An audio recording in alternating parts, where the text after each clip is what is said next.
Good morning everyone. Welcome in Unique School Sikar. Today our topic is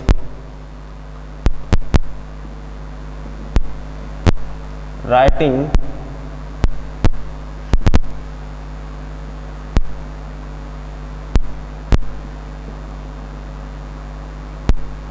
chemical formula.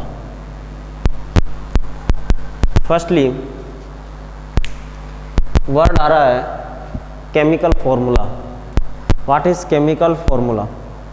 Chemical formula कहें या other word use में ले like as compound, तो अपन कह सकते हैं the chemical formula of A compound is a symbolic representation of its composition.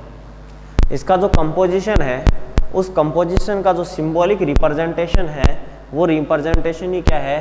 Chemical formula है। Clear है? वही क्या है? केमिकल फॉर्मूला है। जैसे एलिमेंट के लिए अपन क्या यूज में लेते हैं? सिंबल यूज में लेते हैं कि एलिमेंट जैसे हाइड्रोजन है, हाइड्रोजन के लिए अपन ने H सिंबल यूज में लिया। लाइक एज कार्बन डाइऑक्साइड है दिस कंपाउंड, और कंपाउंड के लिए अपन क्या लिखते हैं? CO2। तो ये CO2 क्या है? इसका सिंबॉलिक रिप्रेजेंटेशन है। और सिंबॉलिक रिप्रेजेंटेशन किसका है? इसका जो कंपोजिशन है उस कंपोजिशन का। यानी अपन ये लिख रहे हैं कि कार्बन डाइऑक्साइड जो है, इस कार्बन डाइऑक्साइड में एक कार्बन है और 2 जो है ऑक्सीजन है। तो ये इसका क्या है? नंबर ऑफ एटम्स है ये। और इन नंबर ऑफ एटम्स का जो सिंबॉलिक रिप्रेजेंटेशन है CO2, यही क्या है? कंपाउंड है। और इस कंपाउंड का क्या है? केमिकल फॉर्मूला है। क्लियर है? तो यहाँ अपन जब कोई भी कंपाउंड है उस कंपाउंड का जब अपन केमिकल फॉर्मूला लिखते हैं तो इस केमिकल फॉर्मूला के लिए कि कोई भी जो एटम है, ठीक है, वो एटम अदर एटम के साथ में जब कंबाइन होता है तो उसकी क्या कैपेसिटी होती है, वो किस फॉर्म में उसके साथ कनेक्ट होता है, कितने जो उसका कंपोजिशन है वो क्या है, ये किससे डिसाइड होता है? ये डिसाइड होता है उसकी वैलेंसी से। किससे डिसाइड होता है? उसकी वैलेंसी से ये डिसाइड होता है। और वैलेंसी जो है, ये वैलेंसी क्या होती है? वैलेंसी होती है द कंबाइनिंग कैपेसिटी। वैलेंसी क्या होती है? The combining capacity of element या एटम। क्लियर है? कि उस एटम की जो कंबाइनिंग कैपेसिटी है कि वो कितने जो अदर एटम्स हैं उनको, जो डिफरेंट एटम्स हैं उनको होल्ड कर सकता है, उसकी जो कैपेसिटी है वो कैपेसिटी ही क्या कहलाती है? उसकी वैलेंसी कहलाती है। जनरली वैलेंसी जो टॉपिक है उसकी स्टडी तो अपन 4th चैप्टर में करेंगे, बट यहाँ एक एग्जाम्पल के थ्रू मैं आपको वैलेंसी जो है इसको एक्सप्लेन कर देता हूँ। जैसे कि अपने बुक के अंदर एक एग्जाम्पल दिया हुआ है ऑक्टोपस और ह्यूमन का।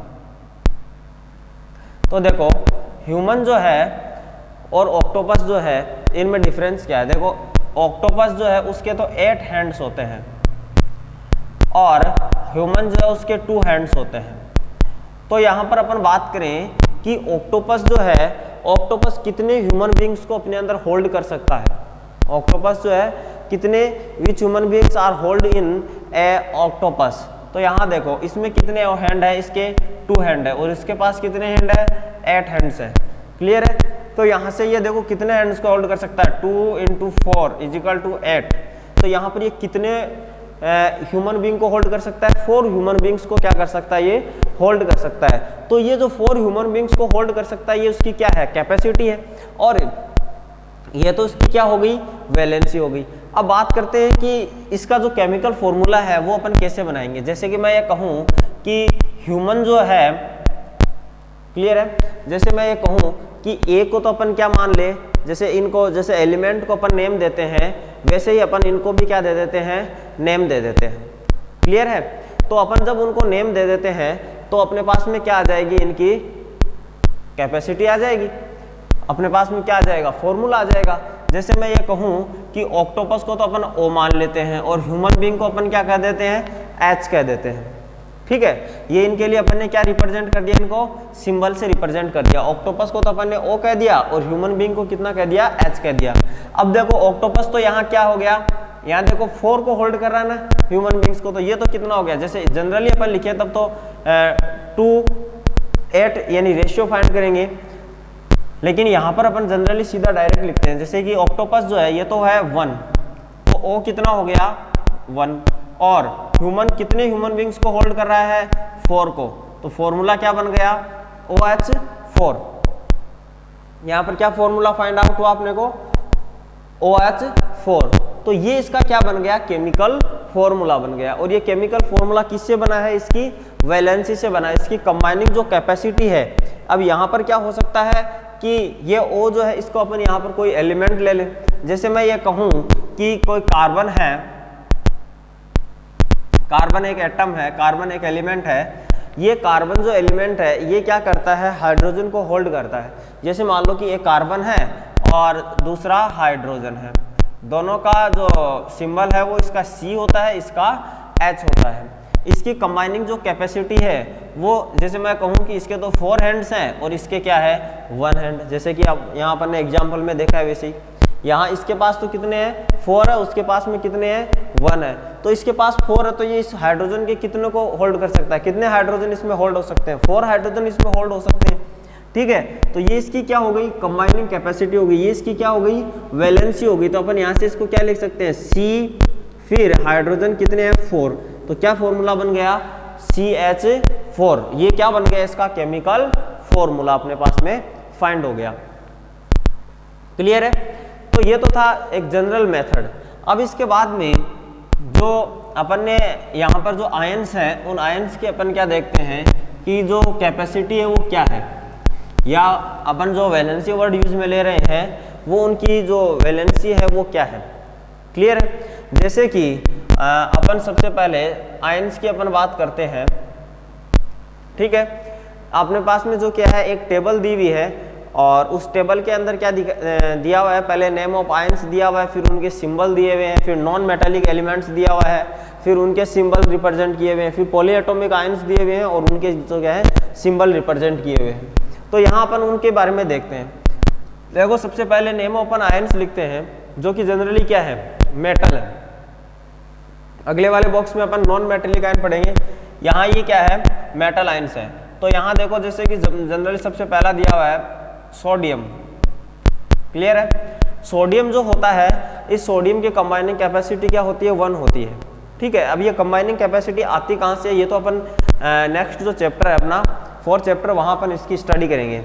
जनरली होता क्या है कि इसके जो आउटर जो सेल है उस आउटर सेल के अंदर कितने इलेक्ट्रॉन होते हैं 1 सेल होते हैं। तो अपना ये 1 इलेक्ट्रॉन क्या कर देता है किसी दूसरे को डोनेट कर देता है, तो डोनेट कर देता है तो उसके ऊपर क्या आ जाता है पॉजिटिव चार्ज आ जाता है, और जो कोई गेन करता है इलेक्ट्रॉन उसके ऊपर क्या आता है नेगेटिव चार्ज आता है। तो मेटल्स जो होते हैं ये क्या करते हैं अपने इलेक्ट्रॉन्स को डोनेट करते हैं, इसलिए इसके ऊपर क्या आ जाता है 1 चार्ज, यानी कि इसको क्या लिखेंगे अपन Na पॉजिटिव। ठीक है, जैसे अदर दिया हुआ है पोटेशियम, पोटेशियम को क्या लिखेंगे अपन K पॉजिटिव। ठीक है, जैसे इसके आगे दिया हुआ है सिल्वर, सिल्वर दिया हुआ है, सिल्वर का सिंबल क्या होता है Ag होता है। क्या होता है सिल्वर का सिंबल Ag होता है, और इसका भी वही क्या है पॉजिटिव चार्ज। जैसे कि लाइक एज कॉपर है तो कॉपर के ऊपर भी क्या लगा दिया अपन ने पॉजिटिव चार्ज। अब ये जो कॉपर है, कॉपर जो है वो सिंगल पॉजिटिव चार्ज में भी रहता है, कॉपर 2+ में भी रहता है, और कॉपर जो है वो 3+ में भी आता है। ठीक है, कॉपर को अपन किस में लिख सकते हैं कॉपर प्लस 2+ और 3+ भी लिख सकते हैं। अपनी बुक के अंदर सिर्फ 2+ ही दिया हुआ है। क्लियर है, तो कॉपर को अपन ने पॉजिटिव भी लिख दिया और 2 पॉजिटिव भी अपन ने यहाँ रिप्रेजेंट कर दिया। इसके बाद में अपन बात करते हैं जैसे कि लाइक एज, जैसे कि मैग्नीशियम है, मैग्नीशियम जो होता है वो 2 इलेक्ट्रॉन अपने डोनेट करता है, तो मैग्नीशियम की कंबाइनिंग कैपेसिटी क्या आ गई 2+ आ गई। जैसे कि कैल्शियम है, कैल्शियम की क्या आ गई Ca 2+। इसके बाद में जैसे कि जिंक दिया हुआ है, जिंक की क्या आ गई Zn 2+। इसके बाद में जैसे कि आयरन दिया हुआ है, अब यहाँ देखो आयरन के आगे सेकंड लिखा हुआ है, ये सेकंड क्या इसकी ऑक्सीडेशन स्टेट है, या अपन ये कहें तो देखो इसको अपन लिख दिया Fe2+। क्लियर है, इसके आगे कॉपर का दिया हुआ है, कॉपर सेकंड यानी कॉपर 2+। जैसे आयरन को अपन ने 2+ लिखा है वैसे आयरन क्या उसमें होता है 3+ भी होता है। क्लियर है, आयरन क्या होता है 3+ भी होता है। इसके बाद में अपन जैसे एल्यूमिनियम की बात करते हैं, एल्यूमिनियम क्या होता है Al3+। तो ये तो जनरली बात हो गई अपने किसकी, जो मेटल आयन है उनकी। इसके बाद में अपन बात करते हैं नॉन मेटेलिक आयन की।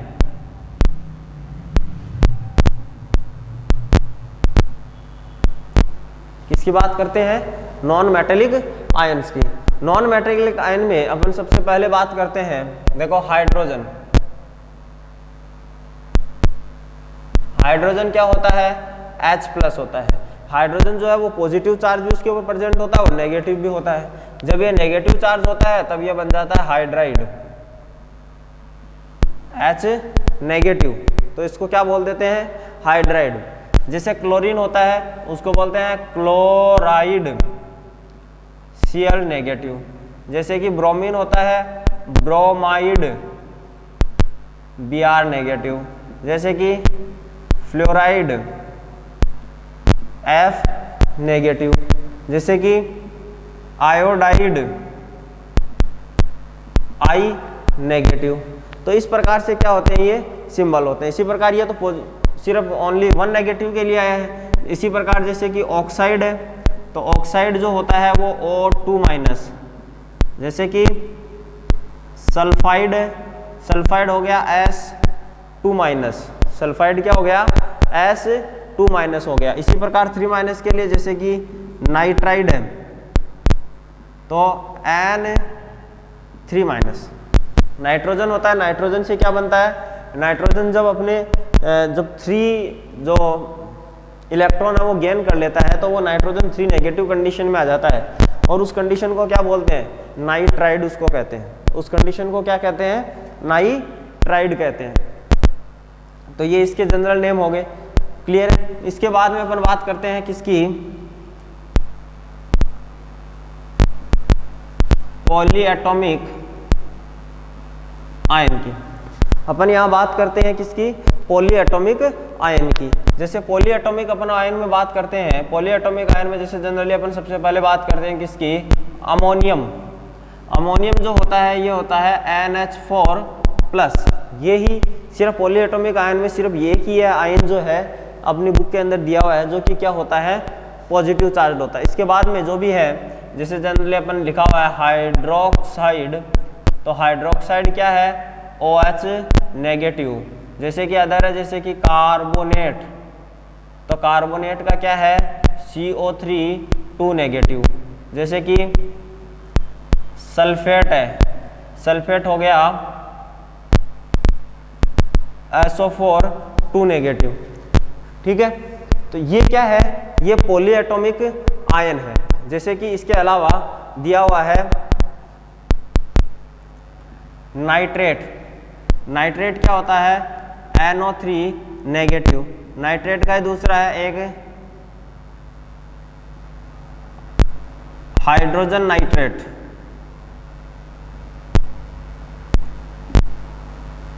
तो ये क्या हो गया, हाइड्रोजन इसके साथ में जुड़ गया तो HNO3- हो जाता है। क्या हो जाता है, HNO3-। या जैसे मान लो, सॉरी हाइड्रोजन नाइट्रेट नहीं, हाइड्रोजन कार्बोनेट दिया हुआ है, हाइड्रोजन कार्बोनेट दिया हुआ है। हाइड्रोजन कार्बोनेट हो जाता है HCO3-। क्लियर है, क्या दिया हुआ है, हाइड्रोजन कार्बोनेट दिया हुआ है, क्योंकि इसके ऊपर तो एक ही नेगेटिव चार्ज है और इस नेगेटिव चार्ज को यदि हाइड्रोजन से फिलअप कर दिया तो इसका क्या हो जाएगी, वैलेंसी कंप्लीट हो जाएगी। CO3 में क्या होती है, 2- होती है, तो एक हाइड्रोजन ऐड हो गया तो भी क्या बचता है, एक नेगेटिव चार्ज इसके ऊपर लेफ्ट रह जाता है। क्लियर है। इसके बाद में अदर एग्जाम्पल में जैसे बात करें अपन, जैसे कि दिया हुआ है, ये तो था सल्फेट, और सल्फेट के अलावा एक वर्ड और आता है जिसका नेम है सल्फाइट। उसमें क्या आ जाता है, SO3 हो जाता है। फॉर्मूला जो है इसका हो जाता है सल्फाइट, SO3-2-। क्या हो जाता है, SO3-2- हो जाता है। इसके अलावा एक होता है फॉस्फेट। फॉस्फेट हो जाता है PO4-3-। ये क्या आ गया, 3- के लिए आ गया। तो अपन ने यहाँ पर देखो, यहाँ पर अपन ने जो है आयंस, जो metallic ions, non metallic ions और पॉलीएटॉमिक आयंस जो है, इन पॉलीएटॉमिक आयन की अपन ने यहाँ पर स्टडी की है। और यहाँ पर अपन ने देखो फर्स्टली अपन ने क्या देखा है, जो सिंगल पॉजिटिव आयंस है, फिर डबल पॉजिटिव आयंस है और फिर जो ट्रिपल पॉजिटिव आयंस है। ठीक है, इसके बाद में इसी प्रकार अपन ने नॉन मेटेलिक के अंदर पहले पॉजिटिव जो सिंगल पॉजिटिव है, डबल पॉजिटिव और फिर ट्रिपल पॉजिटिव। इसी प्रकार यहाँ पर पॉलीएटॉमिक्स के अंदर देखो, ये जो है ये तो पॉजिटिव चार्ज है, ये नेगेटिव चार्ज में देखो सिंगल चार्ज है, फिर ये डबल चार्ज है, ये भी सिंगल चार्ज है, फिर ये डबल चार्ज और ये ट्रिपल चार्ज है। क्लियर है? तो ये जो है इनके बेस पर अपन आगे क्या पढ़ेंगे, जो अपना जो टॉपिक है राइटिंग केमिकल फॉर्मूला, कि केमिकल जो फॉर्मूला है उस केमिकल फॉर्मूला का जो फॉर्मेशन है वो फॉर्मेशन अपन जो है इस टेबल के बेस पर ही अपन करेंगे। क्लियर है? इसमें जो इसकी जो ये जो दी हुई है 3 नेगेटिव है या जो 2 पॉजिटिव दी हुई है, ये इसकी यहाँ पर क्या है, कंबाइनिंग कैपेसिटी है। ये इसकी क्या है, कंबाइनिंग कैपेसिटी है, या अपन कहें तो ये इसकी क्या है, वैलेंसी है। और इसके बेस पर ही अपन क्या करेंगे, इनको आपस में कनेक्ट करेंगे। जैसे कि जो राइटिंग केमिकल फॉर्मूला है, इसके 2 रूल्स जो है वो 2 रूल्स अपने को जो है बुक में दिए हुए हैं। 2 रूल्स दिए हुए हैं। 2 रूल्स जो हैं उन रूल्स में कौन कौन से हैं, जैसे कि फर्स्टली तो ये है कि कोई भी जो कंपाउंड का फॉर्मेशन होता है, तो कंपाउंड जो बनता है उसके अंदर क्या होता है, एक तो होता है मेटल और एक होता है नॉन मेटल। ठीक है, एक तो होता है मेटल और एक होता है नॉन मेटल। जब अपन उसका नेम जो है राइट करते हैं, जब उसका अपन क्या करते हैं, नेम राइट करते हैं, जैसे कि मैं एक फॉर एग्जांपल कहूँ कि NaCl है, ये फॉर्मूला है। यहाँ पर सोडियम जो होता है ये पॉजिटिव चार्ज है और क्लोरीन जो है नेगेटिव चार्ज है, तो दोनों आपस में कनेक्ट हुए और यहाँ पर फॉर्मूला जो है वो NaCl का फॉर्मेशन हुआ। अब जब अपन इसका नेम राइट करते हैं तो सबसे पहले तो जो नेम लिखा जाता है वो किसका लिखा जाता है, मेटल का, और उसके बाद में आफ्टर देन किसका लिखा जाता है, नॉन मेटल का लिखा जाता है। जैसे यहाँ पर सोडियम जो है ये तो मेटल है और क्लोरीन जो है यहाँ पर क्या है, नॉन मेटल है, तो पहले नेम क्या लिखा जाएगा इसका, सोडियम क्लोराइड। नेम क्या लिखा जाएगा, सोडियम क्लोराइड लिखा जाएगा। जैसे कि अदर एग्जाम्पल अपन और बात करें, जैसे कि अपन बात करें Al2O3, यहाँ पर देखो क्या है, एक तो एल्यूमिनियम है और एक क्या है, ऑक्सीजन है। तो यहाँ पर मेटल कौन सा है, एल्यूमिनियम है, और ऑक्सीजन क्या है, यहाँ पर नॉन मेटल है। तो नेम लिखते समय पहले क्या लिखा जाएगा, एल्यूमिनियम और फिर ऑक्साइड। ये जो 2 या जो 3 आए हैं, ये इसकी कैपेसिटी जो है कंबाइनिंग कैपेसिटी या वैलेंसी के थ्रू आए हैं, जिनके अपन जो है जब अपन फॉर्मूला मेकिंग करेंगे वहाँ अपन इसकी डिटेल में स्टडी करेंगे। नियम नंबर जो 2 है, यानी जो सेकंड जो रूल है, वो सेकंड रूल क्या कहता है, सेकंड रूल अपने को ये बताता है कि यदि मान लो कि जब मेटेलिक या नॉन मेटेलिक आयंस हैं तब तक तो ठीक है, यदि मान लो कि पॉलीएटॉमिक आयन आए, क्या आए, पॉलीएटॉमिक आयन हो, भाई जब एलिमेंट ही है सिर्फ तब तक तो अपन ने देखो Al2 3 ऐसे अपन ने रिप्रेजेंट कर दिया। बट जैसे पॉलीएटॉमिक आयन आ जाता है लाइक एस, देन अपन क्या करेंगे, जैसे कि मैं कहूँ कि जनरल फॉर्मूला जैसे कि NH4OH, यदि सिंगल है तब तो अपन ने लिख दिया NH4OH हो गया अमोनियम हाइड्रोक्साइड। लेकिन जैसे कि मैं कहूँ कि Mg और OH2, ठीक है, अब यहाँ पर हाइड्रोक्साइड कितने हैं, 2 है, मैग्नीशियम के ऊपर 2+ चार्ज है और OH के ऊपर क्या होता है, सिंगल चार्ज होता है। इसका मतलब 2 जो हाइड्रोक्साइड आयन है उनकी रिक्वायरमेंट होती है, और 2 पॉलीएटॉमिक्स जब आयन ऐड होते हैं तो उनके लिए फिर क्या लगाना पड़ता है, उस फॉर्मूले के ऊपर ब्रैकेट जो है, इस ब्रैकेट का यूज करते हैं, और ब्रैकेट के बाहर जो है जितने भी नंबर है उनके उन नंबर्स को वहां पर लिखा या राइट किया जाता है। क्लियर है, यहां से ओके है। आफ्टर देन जो है अब अपना जो टॉपिक है कि मेकिंग केमिकल फॉर्मूलाज, कि केमिकल जो फॉर्मूला है उस केमिकल फॉर्मूला का, कि अपन केमिकल जो फॉर्मूला है वो केमिकल फॉर्मूला यहाँ पर फॉर्म करते हैं, कि केमिकल फॉर्मूला जो है ये कैसे फॉर्म होता है। ओके, तो जो इसकी डिटेल जो स्टडी है वो डिटेल स्टडी अपन क्या करेंगे, नेक्स्ट क्लास में करेंगे कि किस प्रकार से जो केमिकल फॉर्मूला है उस केमिकल फॉर्मूला का फॉर्मेशन किया जाता है। Till then thanks. इफ यदि आपको कोई भी डाउट आए तो आप डाउट जो है उसको कमेंट बॉक्स में शेयर कर सकते हैं। Thank you for watching this video.